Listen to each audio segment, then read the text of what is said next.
Hello, I'm Brian. I'm an alcoholic. Um,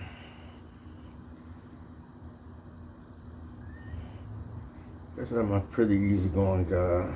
You know, no nonsense. Pretty easy to get along with.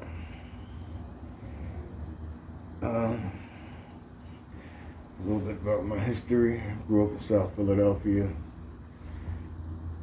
My mom, my brother, and my sister. Um,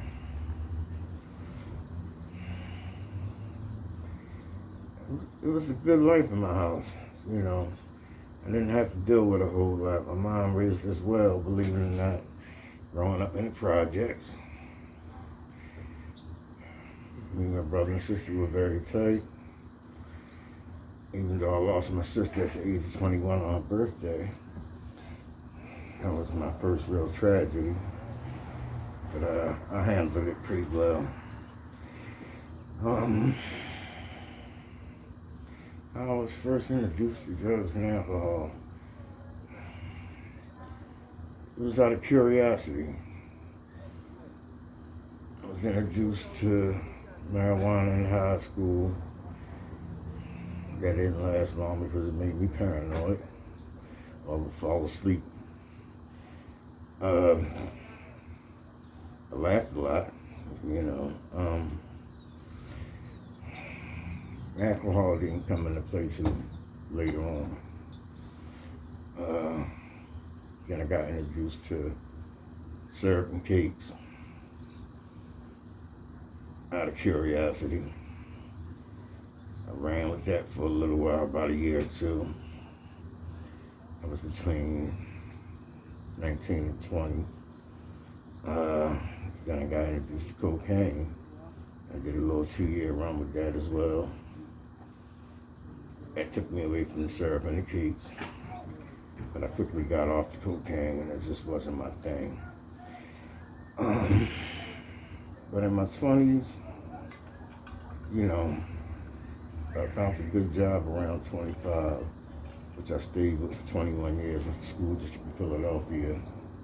I drank then, but I was never an everyday drinker, just a weekend warrior. Weekends came, I made up for the rest of the week. Never had an issue with alcohol ever until I lost my first son.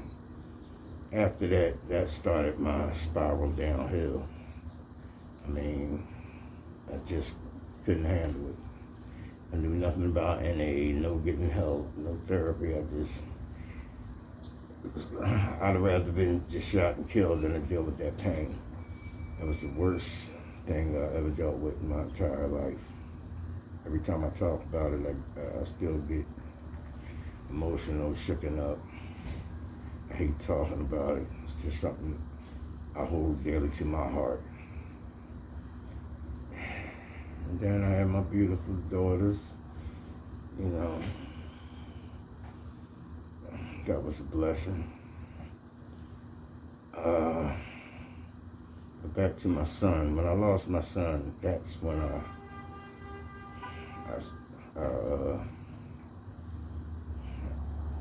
took my first drink in the morning.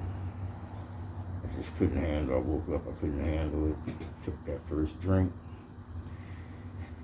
And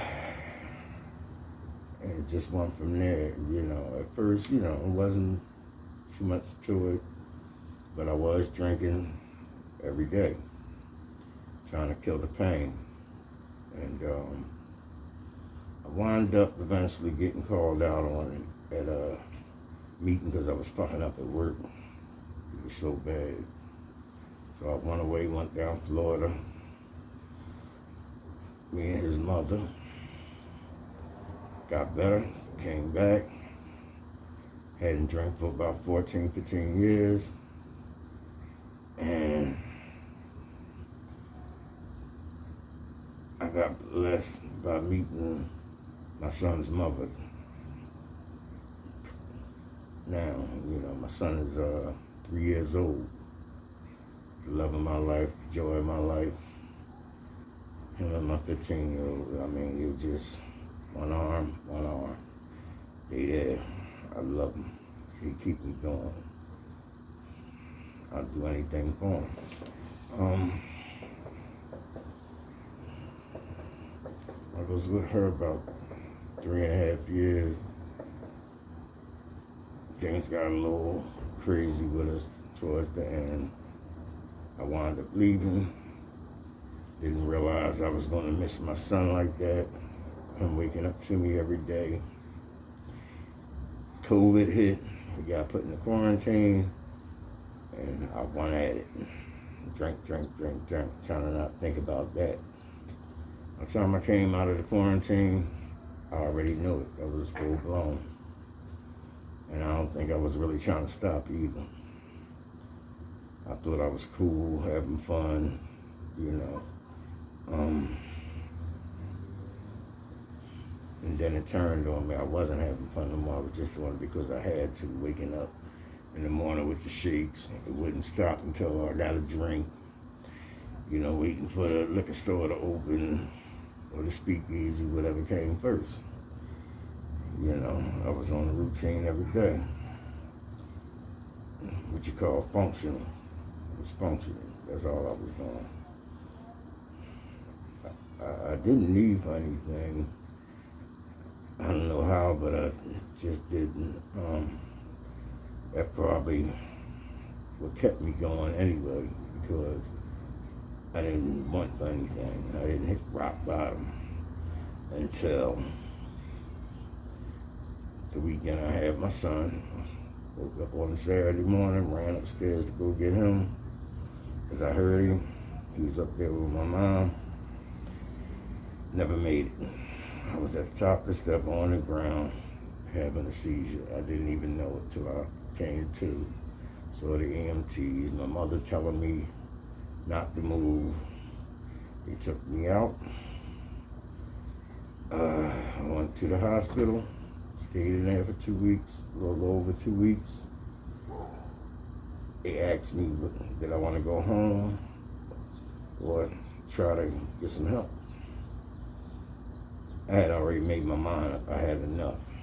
I said, I decided to get help. It's the best decision I ever made. They sent me to Fairmont. Stayed there over 2 months. Close to 3. And when that was up, they asked me, did I want a long-term program? I eagerly accepted it, eagerly. And I found my home here at Gardenzia. The best move I ever made. I never saw a facility like this in my life. I've never been in a halfway house or a reentry, anything like that. But for it to be my first time,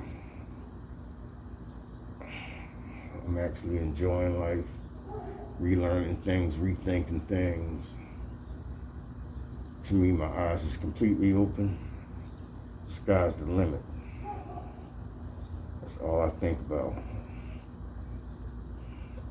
It's how I'm gonna make it happen for me and my family. Taking it one step at a time, of course. Not over skipping steps to get to it. I learned my lesson the hard way that way.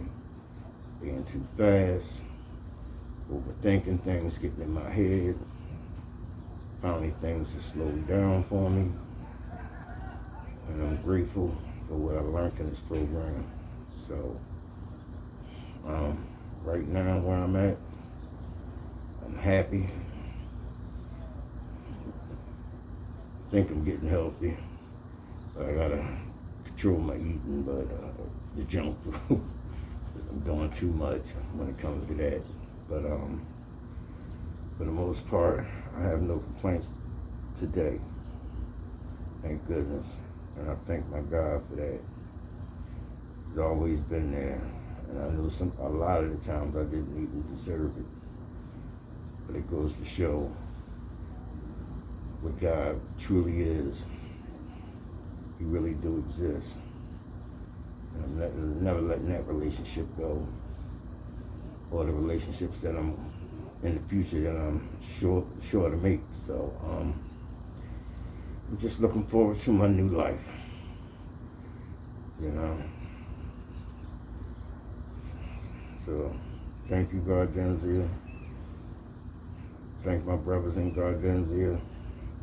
Thanks for letting me share.